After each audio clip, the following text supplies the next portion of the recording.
Hello students, आज हम लोग पढ़ेंगे molecular orbital theory. So MOT that is molecular orbital theory. तो ये जो थ्योरी है मॉलिक्यूलर ऑर्बिटल थ्योरी, ये कुछ पोस्टुलेट्स पे काम करती है। ओके, तो पोस्टुलेट्स इसके क्या क्या हैं वो हम आज के लेक्चर में पढ़ेंगे। Molecular orbital theory is given by RS. Mulliken and F. Hund. दो साइंटिस्ट हैं जिसका नाम है आर.एस. मुलिकन और एफ. हुंड, जिन्होंने मॉलिक्यूलर ऑर्बिटल थ्योरी को दिया था, जिन्होंने बताया था कि मॉलिक्यूलर ऑर्बिटल थ्योरी क्या है, ये किस तरीके से काम करती है और किन चीज़ों पे काम करती है। सो अब एक एक करके हम इनके पोस्टुलेट्स को फिर से पढ़ेंगे, देखेंगे कि क्या क्या इसके पोस्टुलेट्स हैं और क्या वो कहते हैं। So, first postulate is atomic orbitals combine to form the molecular orbitals। यानी molecular orbital theory ये कहती है कि atomic orbitals combine करते हैं और उसके बाद नए orbitals बनते हैं जिन्हें हम molecular orbital कहते हैं। यानी atomic orbital, जैसे VBT में आपने देखा था, VBT में atomic orbital एक दूसरे पे overlap करते हैं, ठीक है, और overlap करके वो बॉन्ड बनाते हैं। लेकिन मॉलिक्यूलर ऑर्बिटल थ्योरी में ये कहा जाता है कि एटॉमिक ऑर्बिटल्स कंबाइन करते हैं जिससे कि मॉलिक्यूलर ऑर्बिटल बनते हैं। एटॉमिक ऑर्बिटल जो कंबाइन करेंगे उनकी दो कंडीशन होती हैं, यानी वही एटॉमिक ऑर्बिटल्स कंबाइन करते हैं जिनकी एनर्जी सेम या कंपेरेबल होती है और जिनकी सिमेट्री सेम होती है। कहने का मतलब ये है कि जो दो एटॉमिक ऑर्बिटल्स हैं, या तो वो दोनों सेम एनर्जी लेवल पे हों, या फिर अगर उन दोनों के एनर्जी में डिफरेंस है तो वो बहुत थोड़ा बहुत हो, यानी जिसको हम कंपेयर कर सकें, ठीक है। और उनकी सिमेट्री सेम होनी चाहिए। सिमेट्री सेम आप ऐसे समझ सकते हैं कि एस ऑर्बिटल से कंबाइन करे और पी ऑर्बिटल से कंबाइन करे, क्योंकि इन दोनों की ही सिमेट्री सेम होगी। लेकिन बच्चों इस बात का ध्यान रखें, exceptions are always there.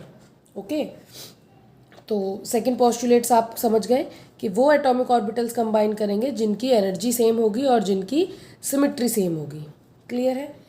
Next ये है कि जितने एटॉमिक ऑर्बिटल्स कंबाइन करते हैं उतने ही मॉलिक्यूलर ऑर्बिटल्स बनते हैं। Number of molecular orbitals formed is always equal to the number of atomic orbital take part in bond formation.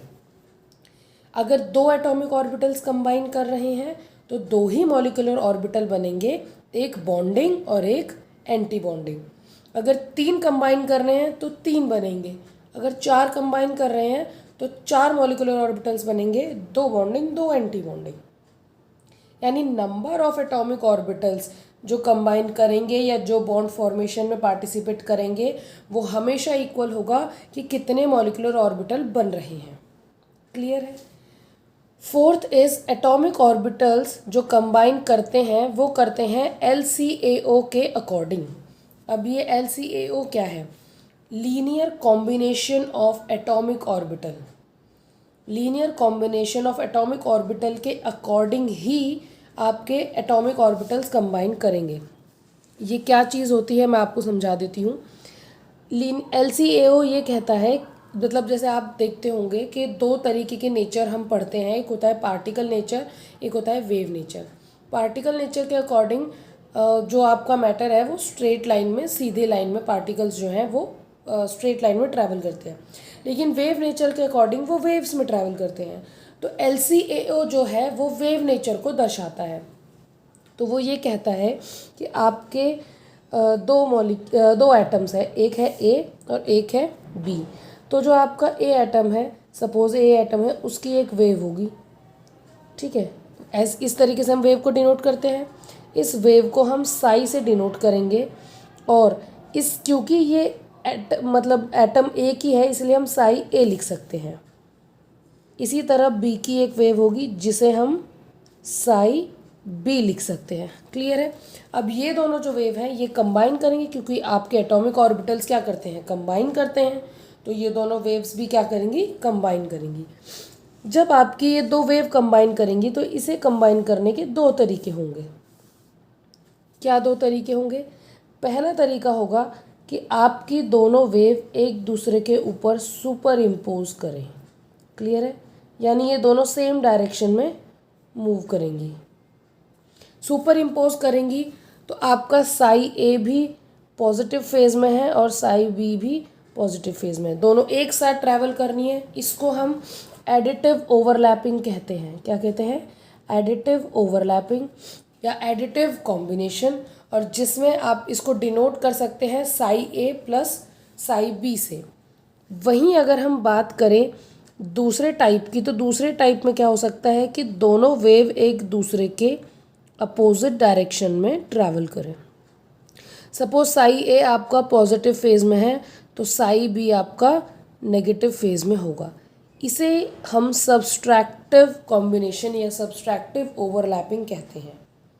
ठीक है, साई ए प्लस साई बी जब दोनों एक ही डायरेक्शन में चलेंगे इसे हम एडिटिव ओवरलैपिंग कहेंगे, और साई ए माइनस साई बी जब दोनों ऑपोजिट डायरेक्शंस में चलेंगे और उसे हम सब्सट्रैक्टिव ओवरलैपिंग कहेंगे। क्लियर है ये बात? एडिटिव से बनने वाले मॉलिक्यूलर ऑर्बिटल को हम बॉन्डिंग मॉलिक्यूलर ऑर्बिटल कहते हैं। यहीं हम सब्सट्रैक्टिव से बनने वालों को एंटी बॉन्डिंग मॉलिक्यूलर ऑर्बिटल्स कहते हैं।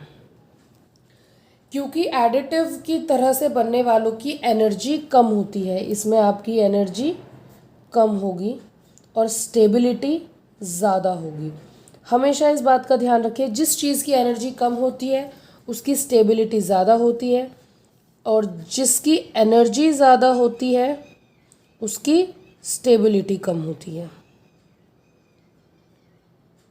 क्लियर है? तो आपके एडिटिव ओवरलैपिंग से बनने वाले जो आपके मॉलिक्यूलर ऑर्बिटल्स हैं उनकी एनर्जी कम होती है, इसीलिए उनकी स्टेबिलिटी ज़्यादा होती है। और सब्सट्रैक्टिव से बनने वाले जो आपके ऑर्बिटल्स हैं जिन्हें आप एंटी बॉन्डिंग मॉलिक्यूलर ऑर्बिटल्स कह रहे हैं, उनकी एनर्जी ज़्यादा होती है, इसलिए उनकी स्टेबिलिटी कम होती है। जिनकी स्टेबिलिटी ज़्यादा होती है वहाँ पे इलेक्ट्रॉन डेंसिटी भी ज़्यादा होती है, और जिनकी स्टेबिलिटी कम होती है वहाँ पे इलेक्ट्रॉन डेंसिटी कम होती है। यानी अगर आप इलेक्ट्रॉन्स फिल करेंगे तो सबसे पहले आप बॉन्डिंग मॉलिक्यूलर ऑर्बिटल में इलेक्ट्रॉन फिल करेंगे, उसके बाद आप एंटी बॉन्डिंग मॉलिक्यूलर ऑर्बिटल में इलेक्ट्रॉन्स फिल करेंगे। क्लियर है ये बात? सो ये बात बिल्कुल क्लियर है कि दो तरीके के आपके मॉलिक्यूलर ऑर्बिटल्स बनते हैं, that is bonding molecular orbital जिन्हें हम BMO कहेंगे, और एंटी बॉन्डिंग मॉलिक्यूलर ऑर्बिटल जिन्हें हम ABMO कहेंगे। अब देखिए, ऑर्बिटल्स तो हमने फॉर्म कर लिए, यानी ऑर्बिटल्स बन गए हैं। ऑर्बिटल्स का क्या काम होता है? वो इलेक्ट्रॉन को होल्ड करते हैं, यानी जो हमारे इलेक्ट्रॉन है वो कहाँ पाए जाएंगे? ऑर्बिटल्स में। तो इलेक्ट्रॉन हम फिल करेंगे मॉलिक्यूलर ऑर्बिटल्स में। इलेक्ट्रॉन फिल करने के लिए 3 रूल हैं, ऑफबॉ, पॉलीज एक्सक्लूजन प्रिंसिपल और Hund's rule. Aufbau principle, Pauli exclusion principle और हुन्स रूल, ये तीनों ही रूल का मैं आपको कंक्लूजन बता दूं। ये तीनों रूल ये कहते हैं कि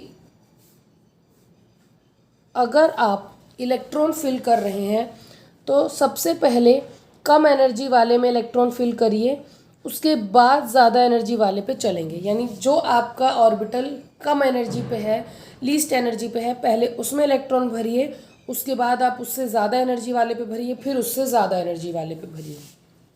दूसरी चीज़ ये कहते हैं कि एक ऑर्बिटल में मैक्सिमम 2 इलेक्ट्रॉन आएंगे और दोनों की स्पिन क्या होगी? अपोजिट। ये देखिए, ये अपवर्ड डायरेक्शन में है और ये डाउनवर्ड में है। दोनों की स्पिन जो है वो एक दूसरे के अपोजिट है, यानी एक ऑर्बिटल में आप मैक्सिमम 2 इलेक्ट्रॉन भर सकते हैं और दोनों की ही जो स्पिन है वो अपोजिट डायरेक्शन में होनी चाहिए।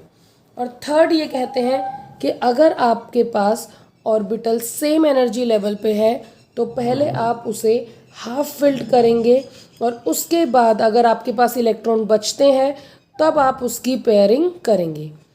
पहले आप इलेक्ट्रॉन को हाफ फिल्ड करेंगे और फिर अगर इलेक्ट्रॉन बचते हैं तो आप उसकी पेयरिंग करेंगे। तो ये 3 प्रिंसिपल मिलके ये रूल्स बनाते हैं। इन रूल के अकॉर्डिंग ही हम मॉलिक्यूलर ऑर्बिटल में इलेक्ट्रॉन्स भरेंगे। फिर से रिवाइज करते हैं, कम एनर्जी वाले में पहले भरेंगे, उसके बाद ज़्यादा एनर्जी वाले पे जाएंगे।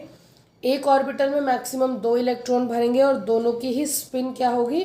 अपोजिट डायरेक्शन में होगी। और अगर सेम एनर्जी लेवल पे ऑर्बिटल्स हैं तो पहले सभी ऑर्बिटल में आप एक एक इलेक्ट्रॉन भरेंगे, और अगर आपके पास इलेक्ट्रॉन बचते हैं तब आप उनकी पेयरिंग करेंगे, अदरवाइज नहीं। क्लियर है ये बात? इसके बाद हम लिखेंगे मॉलिक्यूलर इलेक्ट्रॉनिक कॉन्फ़िगरेशन, और ये कॉन्फ़िगरेशन हम लिखेंगे नेक्स्ट लेक्चर में।